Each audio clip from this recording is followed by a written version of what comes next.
There you have it. Now joining us today are the main cast, Harvey Bautista, Ralph De Leon, Crystal Ball, Luke Alford, and Kriza.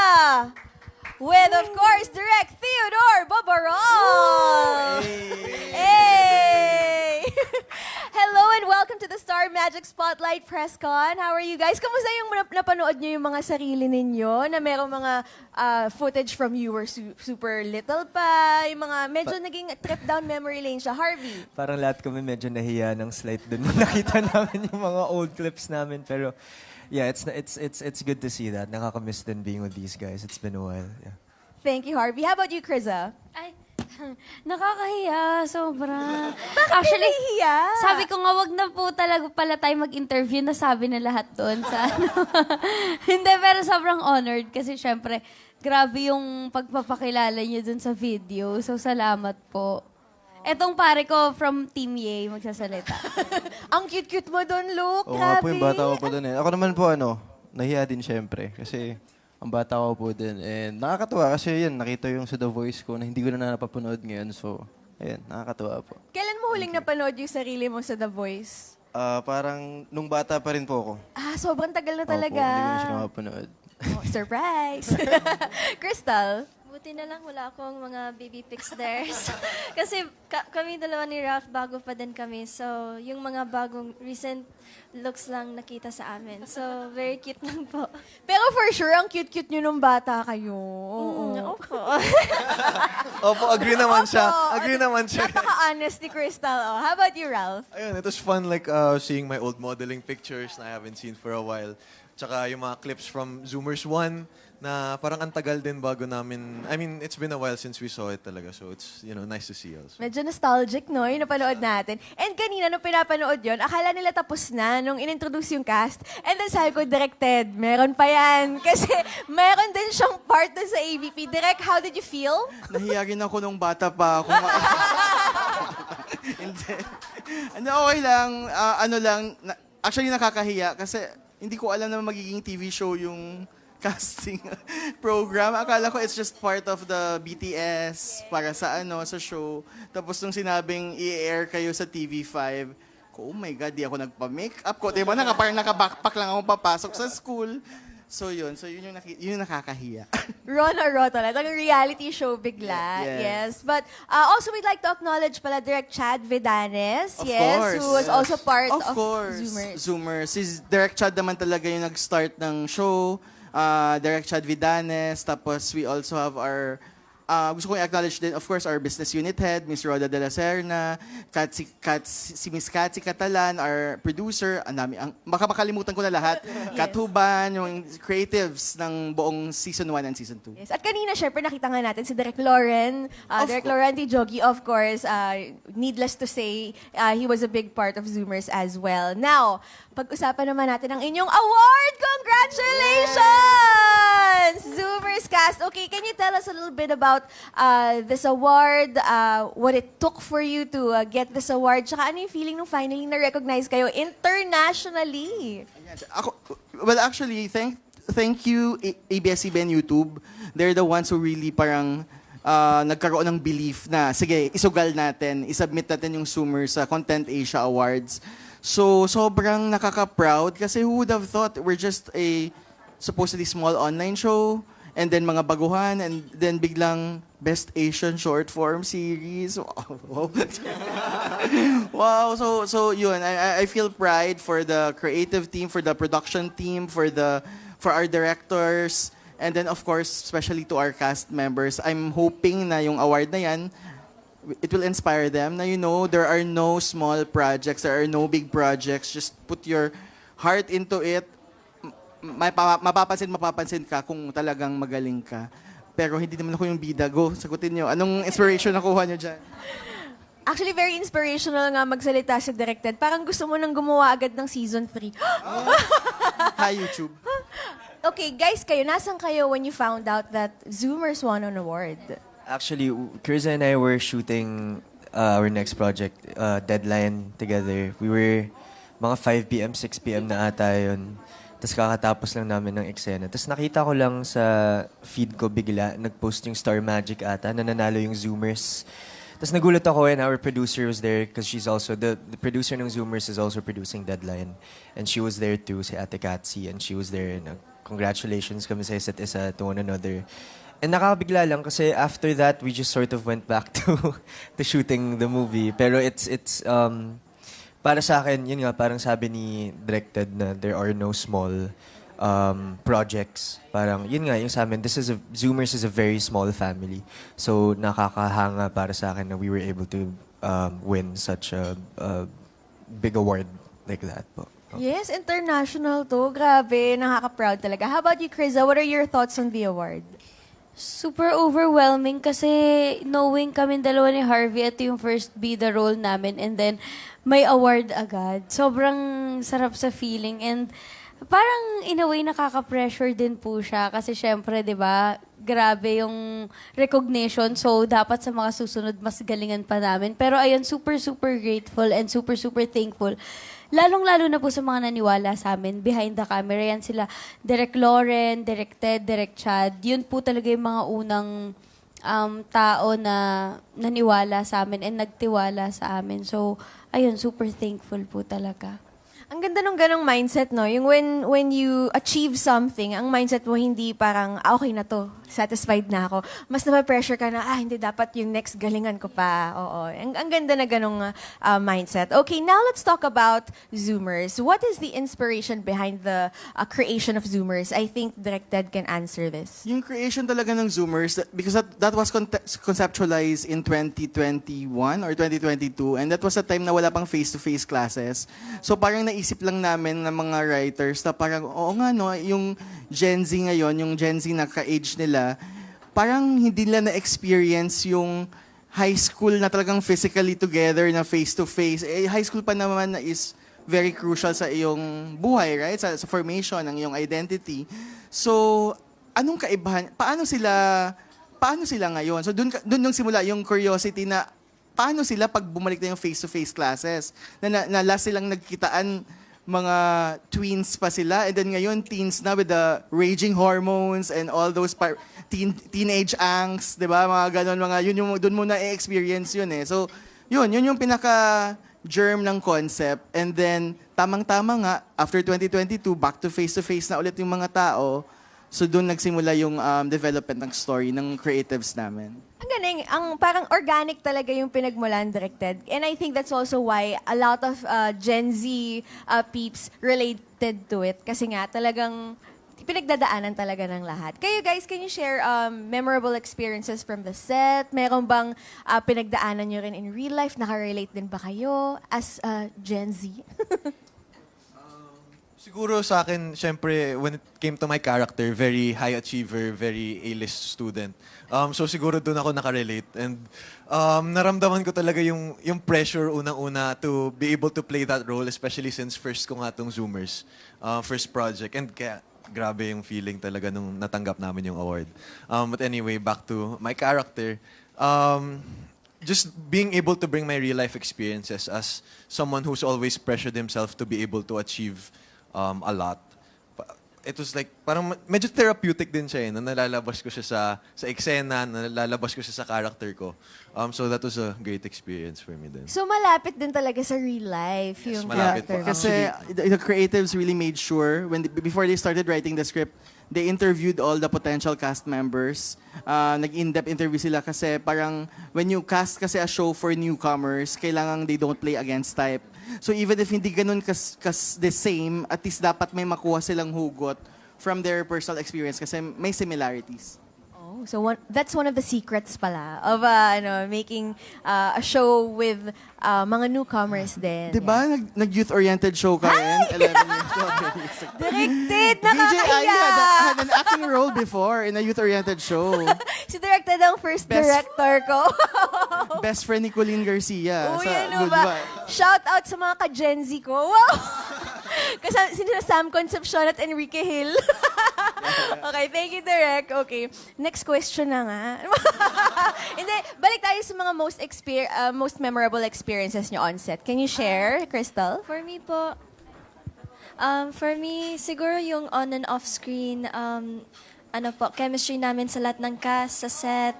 Sobrang na-enjoy po namin yung first season and especially yung second season kasi sa beach na kami. So, super enjoy po yung weather. Yung mga nag-practice lang kami, like, we're throwing lines to each other. Sobrang na-enjoy ko yun. Like, as a first-time experience for, like, my first show, dami kong natutunan sa on-set and from my other castmates rin po. So, dami silang naka-teach sa akin. That will hopefully help me for future projects po. Ang cute-cute. Parang yung mas yung focus mo yung naging friendship ninyo, no? Yes po. Yeah, oo. Talagang very youth-oriented program ito, directed. Okay, Luke, ikaw. Ako naman po, ang pinaka-memorable po sa akin is yung pag meron po kami break time sa set, tapos magpupuntahan lang kami sa kwarto-kwarto kasi parang boys and girls. Tapos sa boys, lagi silang naiingayan sa amin kasi nga kumakanta kami, ganyan. So, ayun, alam niyo, kahit pagod kami sa taping kasi mainit, ganyan, summer, meron kaming time para mag-bonding, para magkaroon ng parang maliit na group of friends na maasahan. So, yun para sa akin. Ano yung mga bonding experiences nyo? May mga nilalaro ba kayo? Nagpa-prank ba kayo? Nag-ano po kami, nagigitara po kami, Jamming tapos po, nag-jamming jamming. kami. Wow! Songers sila eh. Sa Pati mga sila. boys lang po yun. Kasi kami lang ayaw yun. nila kumanta eh. Tapos Yung naiingayan mga po sila girls sa amin kasi nagpapahinga daw sila. Ayun. Nakakahiya naman kumanta. May The Voice Kids tayo. Oh, siya kasi lang tatlo kumakanta. Sample. Uy, sige nga. Ano yung mga kinakanta nyo nun? As a Wow. regular. Sino nagigitara sa inyo? Kayong dalawa? Oh, nice. Mga e-heads, di ba? Mga E-heads. Sige, sino-sino pa yung mga tinutugtog ninyo? Para ma-imagine na lang namin. Kung ayaw nyo mag-sample, imaginein namin. Magsasample yan. Ay, mag-sample daw sabi ni Directed. Ano po, mga Rico Blanco, River Maya. Ayun po. Raise your Konti heads. lang, konting lines lang. Kasi sabi mo nga, it's been a while since you're The Voice Kids experience. Sige. Kanta kami, sige. Minsan sa may kalayaan tayo'y nagkatagpuan, may mga sariling gimik at kanya-kanyang hangad sa buhay. Yay! Thank you. Grabe. Syempre, Harvey, magpapatalo ka ba? Syempre, bawal magpatalo. Kakantahin ko. Hindi Ano, already. jam nyo lang, ganun. Pag automatic na ang luha, tuwing naghahating gabi, pag imposibleng mapatawa, di na madapuan ng ngiti. Yay! Thank you! Yun yung maganda sa Gen Z, no? Kahit na Gen X yung songs, alam nila. Kasi digital generation eh. Nakukita nila sa Spotify, sa iTunes. I was about to comment, hindi yun yung ine-expect kong kakantahin ng mga Gen Z, ah. Oo, nakaka-proud. Alam nila ang E-Heads at River Maya. Pero nagreklamo si Ralph kasi bakit hindi daw siya nag-sample. Ay, naku! Sorry, Ralph. Hindi kita nasuggest. Oo nga, Ralph. Palagi? Ayan, okay. Hindi, ano na lang. Ano yun? Hanggang kailan? Hindi ako ready. Wait lang. Labis na naiinip, nayayamot sa bawat saglit. Kapag naalala ka, wala naman akong magawa. Directed, thank you for suggesting na dapat siya rin ay mag-sample. May pang mall show ka na, Direk. Oo. Oo naman, naghihintay lang kami ng malls. Shoutout po sa mga malls. Pero ito, shoutout na rin natin ang ating mga media friends na excited na kayong makausap. Okay, let's start with our first question coming from Nika Sabio of Push. Hi, hello po. Congratulations for winning the award from Content Asia. Directed, pwede niyo po bang ikwento sa amin your initial reaction? We saw a clip on the video you were doing like parang yay, like that. Kamusta po? Kayo po in-expect nyo na you will be bringing home the recognition for Zoomers? Ano ba yun? Hoping for the best but expecting the worst. May ganun ba? Pero But really, wala kaming expectations because sa akala namin small show lang kami. And then, syempre, Asia na yan eh. And then, I was there not even to be part of the award show. May parang panel talk about the rise of gay dating shows sa Philippines. So, I was representing Sparks Camp. Pero nung nalaman nilang part ako ng Zoomers, sige, attend ka na rin ng awards. Okay, go! So, pagdating doon, nung nakita ko yung nominees, sinabi ko sa kanila, ayaw na maniwala sa akin. Nung nakita ko talaga yung set of nominees, so alam ko ng Zoomers. Kasi nung nakita ko yung... Wala, wag na, ang yabang. Direk, wait lang. Yun talaga. So medyo yun yung kasi to be fair, yung ibang shows naman natalo, malalaman mo naman talaga eh pag napanood mo na yung ibang nominees. So yung sa Zoomers parang may edge. Nagkakutob na si Direk. Oh, nagkakutob na siya. With this recognition po ba, is there any chance na matutuloy yung kwento ng barkadahan, ng Zoomers barkadahan? And if given a chance, ano po kayo mangyayari sa kanila? Kahit maliit lang na sneak peek. If given the chance, of course, we'd like a season 3. But you know what? Zoomers was conceptualized to launch these stars from Star Magic. And yun naman yung parang hope namin sa kanila that this will jumpstart their careers. Like ngayon, I'm really proud na meron sila mga teleserye, nasa ASAP ulit si Luke, may movie sina Krisa at si Harvey, mas dumadami yung mga fanbase ni Crystal sa social media. So kumbaga, hopefully this will jumpstart into them having many projects and many roles. But kung merong season 3, I think marami kaming mga iniwang cliffhanger sa season 2 eh.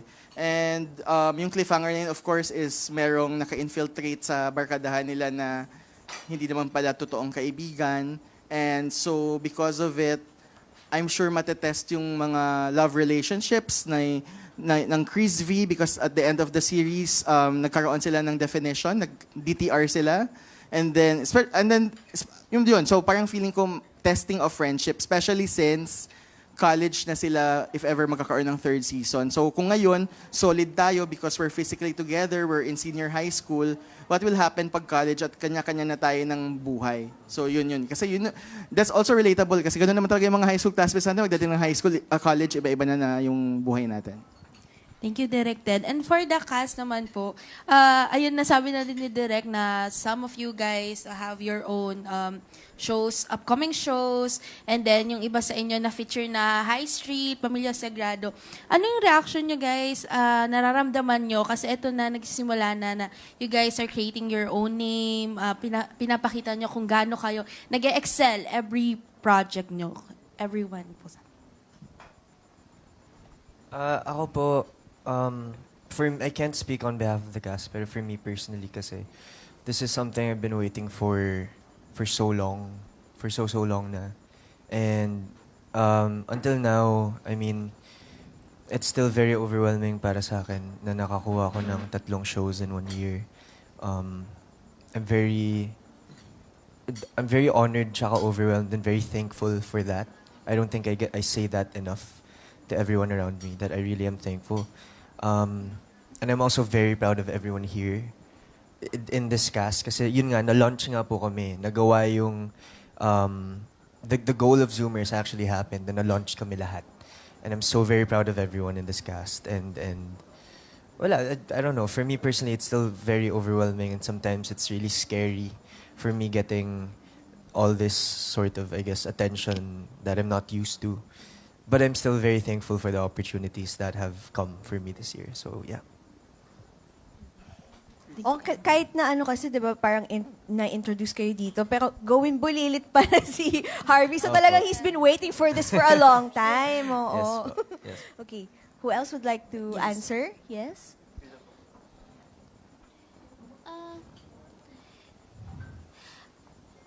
Parang at the time po na nabigay sa akin yung Zoomers, very, very unexpected kasi siya eh. Kasi nung time na, yun nga, first day of audition nila, wala talaga po ako dapat doon. Parang sumunod lang talaga ako, kami ni Luke, di ba? And then, nagulat na lang ako na nakuha pala ako for Zoomers. So, I was super, super happy na Zoomers yung parang I'd say comeback project ko kasi after po ng Kadenang Ginto and Season 2 na-stop ako. That's why I focused on social media. Parang yun yung ginagawa ko. Lagi ako nagva-vlog, ganyan, TikToks and everything. Tapos, Zoomers yung nagpabalik talaga sa akin sa acting, which is I wouldn't have done it in any other way. Kasi sobrang malapit talaga po yung Zoomer sa puso ko. Bilang ayun nga, si Direk Chad, Direk Ted, and Direk Lauren po yung behind it. And yun nga, yung mga cast na to, sobrang napalapit rin po sila sa akin. And ang saya lang na parang Zoomers is daming nakaka-relate na Gen Z, and then youth-oriented show siya. Kasi in a way, hindi lang sa napapakita namin sa kanila kung paano yung mga Gen Z people, pero kami rin, natututunan namin na ganito pala tayo. So lalo po kami nagkakaintindihan behind the camera. So ayun po, super happy.